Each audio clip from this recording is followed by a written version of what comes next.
सिगाङावनो मिडिया बिथांमोननिसिम साबायखर बावबाय। जोंनि क'क्राझार जिल्ला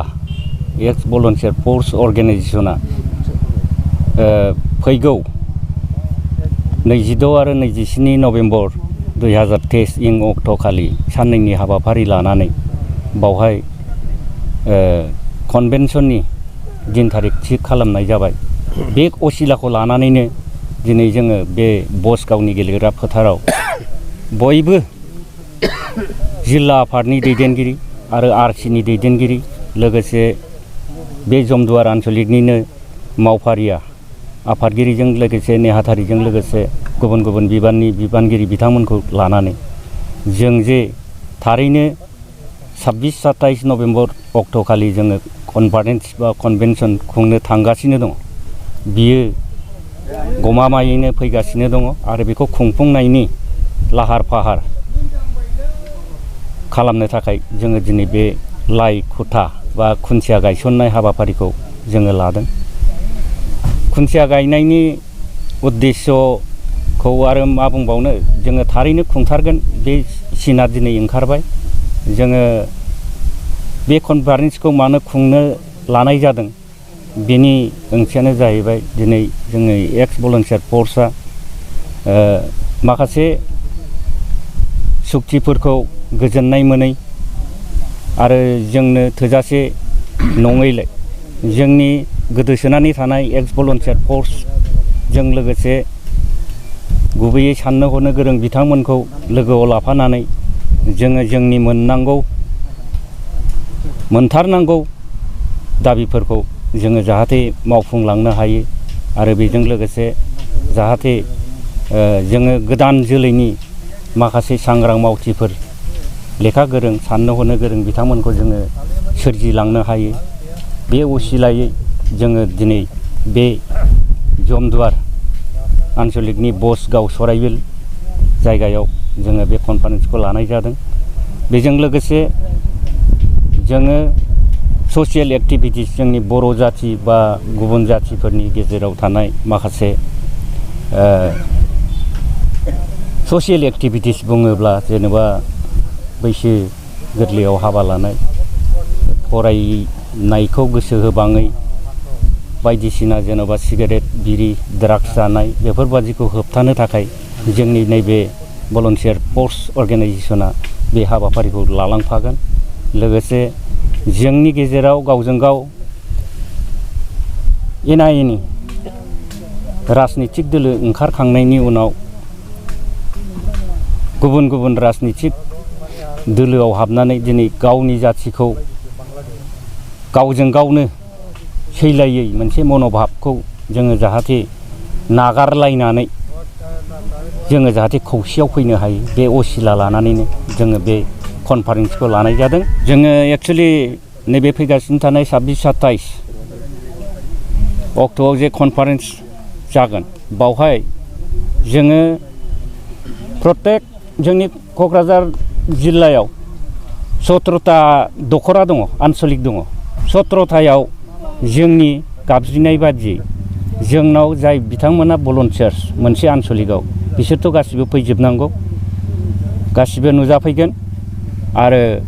जोङो लादों गोजान गोजाननिफ्राय जोङो रायजो राजाफोरखौ लाबोथ'ला, जिहेतु माने थांलाय फैलायनि थाखाय माखासे सुबिदा उसुबिदा थायो। ओंखायनो जोङो बे जमदुवार आन्सलिकआवनो जागोनब्ला जमदुवार, कसुगाव, गसाइगाव आरो 4 इउनियन बिथांमोननिफ्राय जोङो रायजो राजाफोरखौ हानायखिनिखौ लाबोनो थाखाय जों बिथोन होनाय जादों आरो बावहाय जोंनि आरसिनि आफादगिरि नेहाथारि बुंनाय मथे बावहाय जथेस्थ' पाब्लिकआबो कपारेसन होफैगोन आरो आइडिया 10-12 हाजारसो गेदार जागोन बेखौ आइडिया खालामनो हायो। सिगां मिडिया नोंथांमोन आरो रायजो राजाखौ खुलुमनाय जासिहरग्रोनाय जाबाय। जोंहा दुलाराय बर' फरायसा आफादजों गोदो दानानै होजानाय 1987 मायथाइयाव दानानै होजानाय भलान्टियार फर्सआ गोदोनिफ्राय समाज सेवा हाबा मावबोदोंमोन आरो हारिनि हादर बिनाय जांख्रिथायारि सालायबोदोंमोन। दा बे जांख्रिथायारि सालायनाया 1993 मायथाइयाव सुक्ति जानाय आरो BTC सुक्ति जानाय आरो BTR सुक्ति जानाय जे मोनथाम सुक्ति जादों बेजों जेबो सान्थि मोनैलाय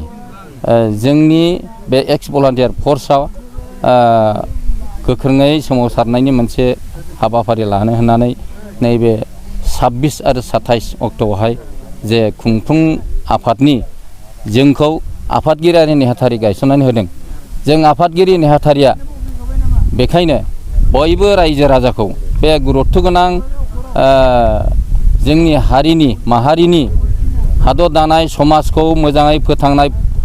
फोगोमनायनि जेनेखि हाबाफारि जथुम 26 आरो 27 बे 26 आरो 27आव बयबो रायजो राजा आइ आफा बिदा फंबाय बिनानाव नोंथांमोनहा लैहोर लैहोर फैनानै बाहागो लाफैनाया जोबोद गोनां होननानै आं सानो आरो बे मेहेरगोनां हाबाफारिजों खुंफुंनो थिरांथा लानाय बे हाबाफारियाव बयबो रायजो राजाया फैनानै बाहागो लाफैनांगौ आरो जाफुंसार होनांगौ होननानै आं जोंनि आरसिनि नेहाथारि जानानै बयखौबो हांख्रायनाय जायो मानोना बेवहाय जोङो जोंनि बे भलान्टियार मावसोम हान्जाया जोंनि हारिखौ हादर बिनायनि जांख्रिथायनि सावरायनायल' नङा जोंनि बर' हारिया गोदोनानै थांगासिनो दं जानाय लोंनाय जौ लोंनाय जानाय लोंनायनिफ्राय लानानै जोंनि सेंग्रा सिख्लाफ्राबो ड्राग्स भां बेफोर जानाया बारानिफ्राय बारा जाबाय बेफोरनि सायावहाय सावरायनानै जों भलान्टियार फर्सआ माबा मोनसे गोख्रों थांखि लानो हायो नामा बेफोरनि गुरुत्व गोनां सावरायनाया दङ बेखायनो बयबो रायजो राजाखौ आरो खनसेबाव लैहोर लैहोर फैनानै जोंनि बे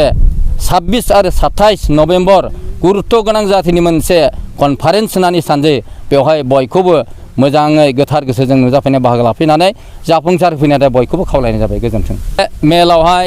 आलासि महरै जोंहा नुजाफैगोन जोंनि गोदोनि 1987 मायथाइनि भलान्टियार फर्स दाजेननाय बै समनि 1987 मायथाइयावनो चेयारमेन हिसाबै दाजानाय डक्टर फुकन बर' सार नुजाफैगोन आरो एखे रोखोमनि जोंहा माननि आलासि हिसाबै आरो नुजाफैबावगोन जोंहा बेंज्लायग्रा मुसाहारि सार बे साराबो जोंनि बे कनफारेन्सआव नुजाफैनायनि मेहेरगोनां बिबुंथि लाखिफैगोन बेखायनो जों बयखौबो खावलायो जों जे आरो गुबुन गुबुन